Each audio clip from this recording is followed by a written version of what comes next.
2024 నుంచి 2 సార్లు నాకు అధికారం ఇస్తారు ప్రజలు. నాకు స్పష్టత ఉంది. 2034 వరకు ఇక్కడనే ఉంటా, ఈ ప్రజల కోసమే పనిచేస్తా. $1 ట్రిలియన్ ఎకానమీని అక్కడికి తీసుకెళ్ళి 2047కి $3 ట్రిలియన్ ఎకానమీ ఏదైతే మన నరేంద్ర మోడీ గారి ముందు స్పష్టంగా చెప్పినో, భారతదేశం $30 ట్రిలియన్ ఎకానమీ ఏదైతే వికసిత్ భారత్ 2047 లక్ష్యంగా పెట్టుకున్నారో, ఈరోజు మనము 3% లోపల జనాభా ఉంటే 5% జీడిపి కంట్రిబ్యూట్ చేస్తున్నాం. రేపు ఇదే జనాభా 10% జీడిపిని దేశానికి కంట్రిబ్యూట్ చేసే ప్రణాళికలు, దానికి రోడ్ మ్యాప్, దానికి భవిష్యత్ ఏ రకమైన విధానాలు తీసుకోవాలనో 2034 వరకు ఇక్కడనే క్షేత్రస్థాయిలో ఉండి ఈ పనులు చేస్తాను. సార్ అది నమ్మకమా? 10 ఏళ్ళు ఇస్తారులేని నమ్మకమా? పక్క రాష్ట్రం ఆంధ్రప్రదేశ్లో 5 ఏళ్ళకి ప్రభుత్వం మారింది, డిఎంకే ప్రభుత్వం తమిళనాడులో కూడా 5 ఏళ్ళకి మారింది.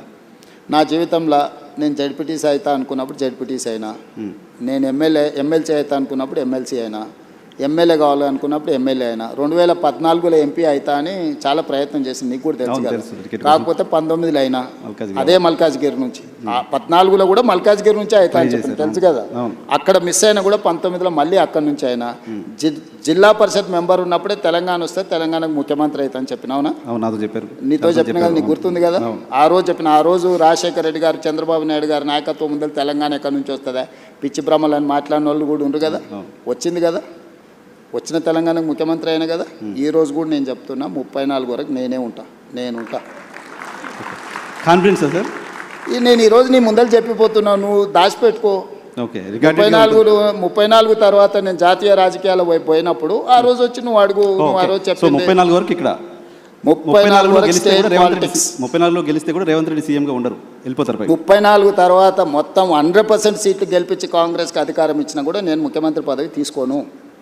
నేను తర్వాతి తరానికి బదిలీ. చాలా పెద్ద స్టేట్మెంట్ ఇస్తున్నారు సార్. పెద్ద స్టేట్మెంట్ నీకు చెప్తున్నా, అందుకే నీకు చెప్పాలని నీకు చెప్తున్నా. ఓకే, ఎందుకంటే నీకు ముఖ్యమంత్రి అని చెప్పిన రోజు నువ్వు ఆశ్చర్యపోయినావు, అది ఎట్లా సాధ్యం, జిల్లా జడ్పీటీసీ ముఖ్యమంత్రి అవుతాడా అని. ఆశ్చర్యం పోలే, మేము అనుకున్నాం కదా, మాట్లాడుకున్నాం చాలా సందర్భాల్లో. రోజు ఎవరైనా ఒక జడ్పీటీసీ ఇండిపెండెంట్గా గెలిచి రాష్ట్రం వస్తే నేను ముఖ్యమంత్రి అవుతా అంటే ఎవరైనా నమ్ముతారా? నమ్మరు కదా. సో ఇది నోట్ చేసి పెట్టుకోవచ్చు. 34 తర్వాత రేవంత్ రెడ్డి తెలంగాణ. ఈ రోజు మాట్లాడే ప్రతి మాట నువ్వు దాచిపెట్టుకోని లైబ్రరీలో, నీకు అవసరమైనప్పుడల్లా చూసుకో.